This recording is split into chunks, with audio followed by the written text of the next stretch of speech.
So I'm going to throw you potentially a curveball. Okay. But I have a feeling you can hit it. Okay.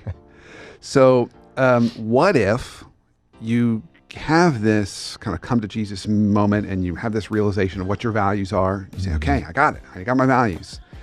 But it turns out the values that you have are not creating an atmosphere that is positive for your team, right? So you're super driven. You're kind of always seeking for improvement, so you can be a little overly critical. Yeah. You know, when we know those leaders, right? Yeah.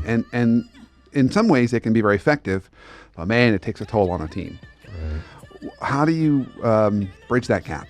Because it's kind of like your values are not going to get you the atmosphere. Yeah. Yeah. Well, so I think there's a couple of different things here, and it might be helpful to kind of separate things a little bit. Your core values, the things that really drive you, that drive what you want out of life and those sort of things, those are pretty hard coded. Yeah. They're really, and frankly, they're hard coded by the time you're like 7 or 8, and they're hard to change.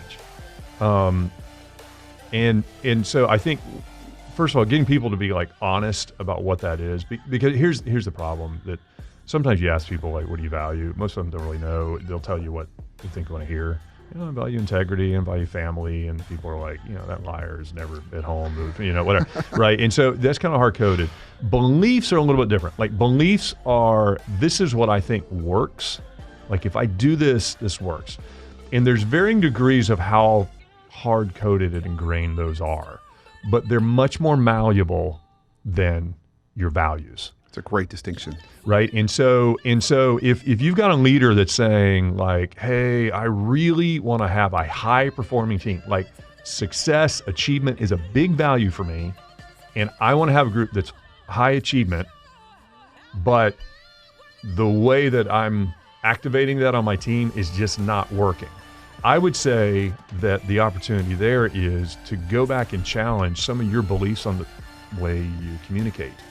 On the way that you measure success, on the way that you set goals, you know, whatever, those sorts of things, and say, okay, let's start looking at these.